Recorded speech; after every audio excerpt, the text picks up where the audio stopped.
All right. Hello, hello, hello. Welcome, everybody. Happy Saturday. My name is Nathan Goheen. Joining me this week again is the lovely Anne Marie. Hi, everyone.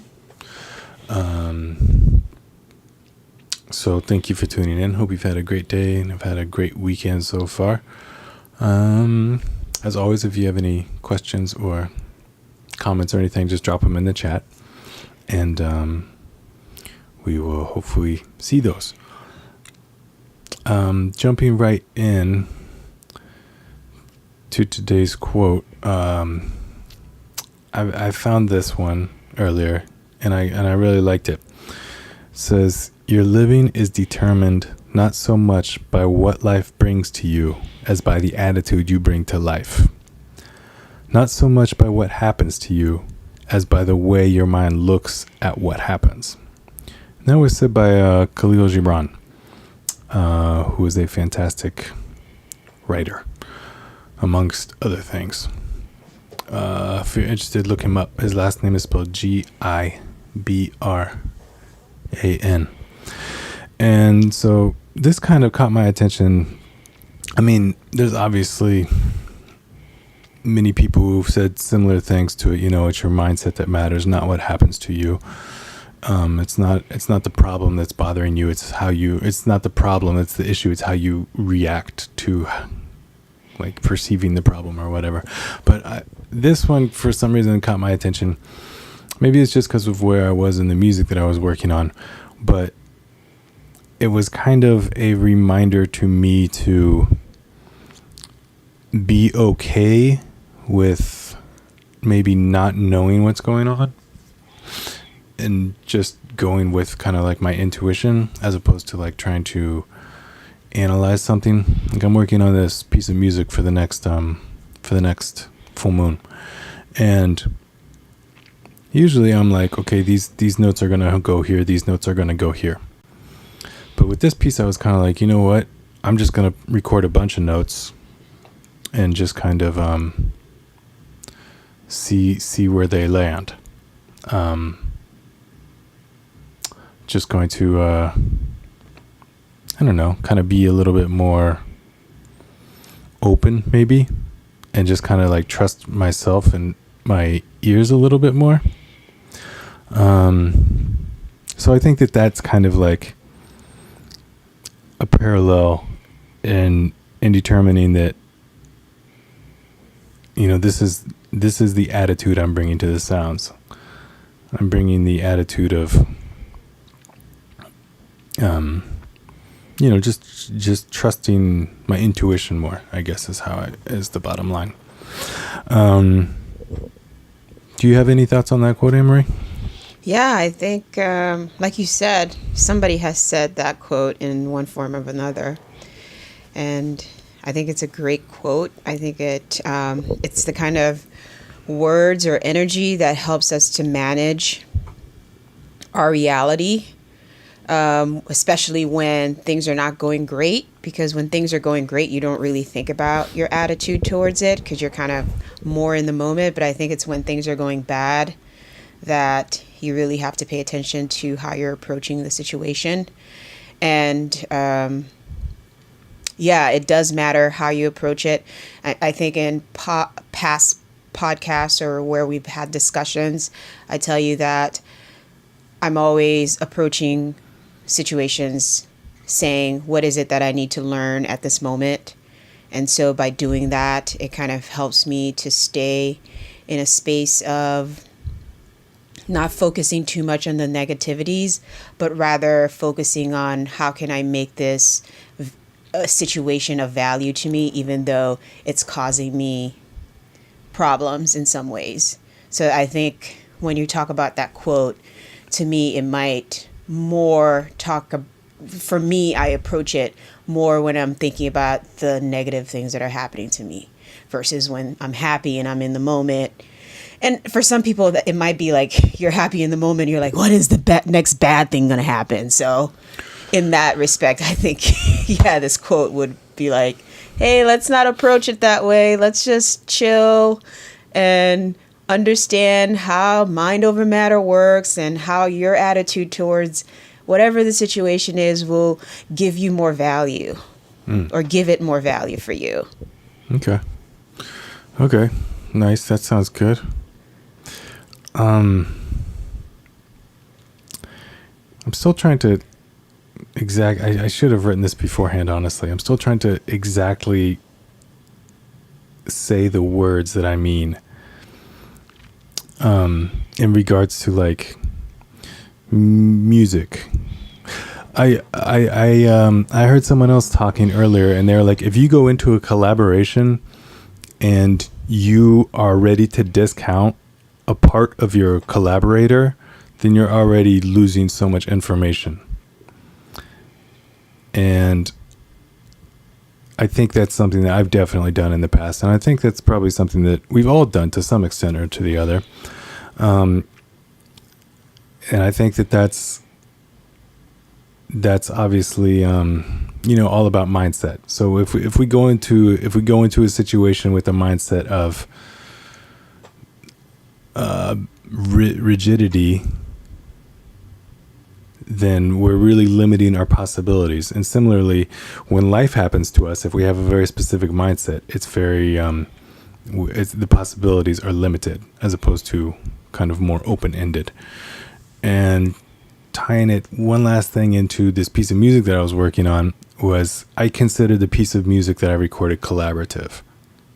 Like I recorded a bunch of different sounds, and those are the sounds. That's my partner. That's my collaborator. And now I get to work with those sounds and try to do it as servingly to my collaborator, the music, as possible. Not try to put my agenda in there, but just try to allow the music to be what it is, and then to highlight that as good as I can, to let it speak for itself, if that makes sense. Yeah, and I don't know if it's a bad thing to put your agenda in something. I think maybe where it might cause issues is when it becomes too rigid and you don't give room for your agenda to grow or to be expressed differently than your initial. No, that's a fine balancing act, right? Yeah. It's a fine balancing act. But I think I don't know. Obviously, the more you do it, the better you get at balancing. But I don't know. Well, the reason I'm saying that is because the agenda kind of gives you a flow, a foundation of how you want to progress. It keeps you kind of, all right, I'm here now, I'm there now, and then this is the next thing that I do. But if you are, like I said before, like someone comes and interrupts that agenda, it's like, oh, okay, cool. I can adjust to the new flow. But if it's like, we're sticking to this, if we miss anything, that's it. Right. I think that's when it becomes too rigid. And as you mentioned before, you may not get a proper expression of what it is that you're trying to create. Let me ask you this.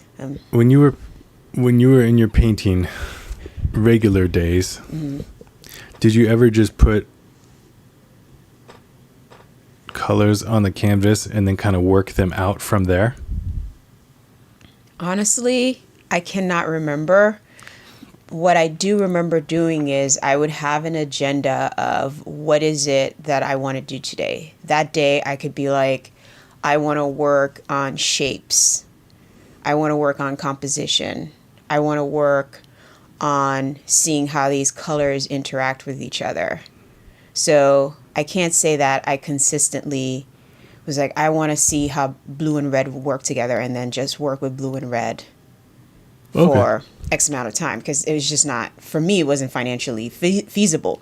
But maybe from like a drawing perspective, maybe I would do that because it was a piece of paper.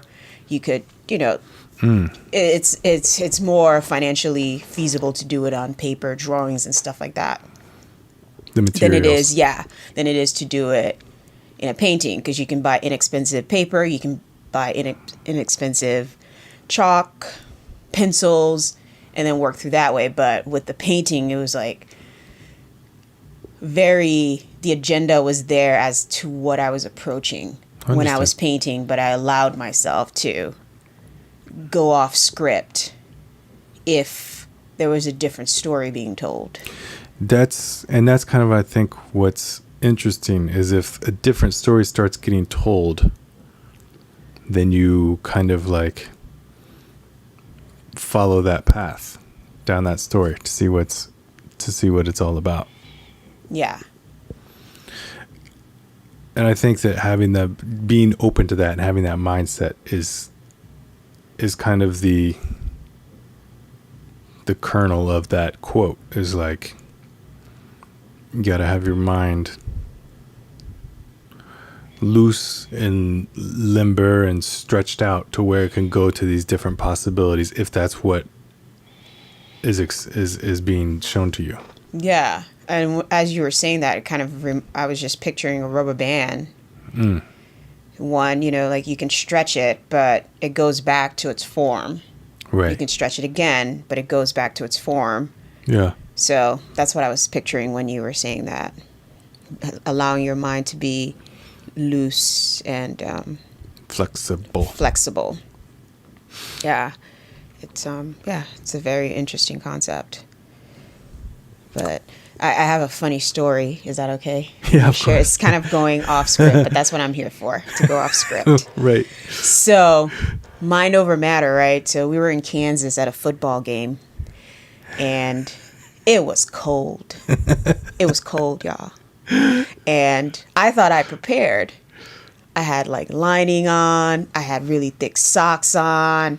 I had boots. I had at least 3 layers on. And I tried mind over matter, and it did not work, my friends. I tried picturing a roaring fire.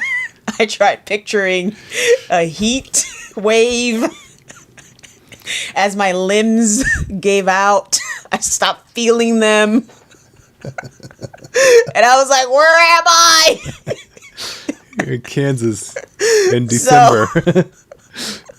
Mind over matter, I guess it takes a lot of practice too. And I guess that's what my point is. Maybe if I had slowly acclimated myself to lowering temperatures, I would have been able to adapt better, and my mind would have been able to adapt better to the situation. And I probably would have been able to use the concept mind over matter for this specific situation.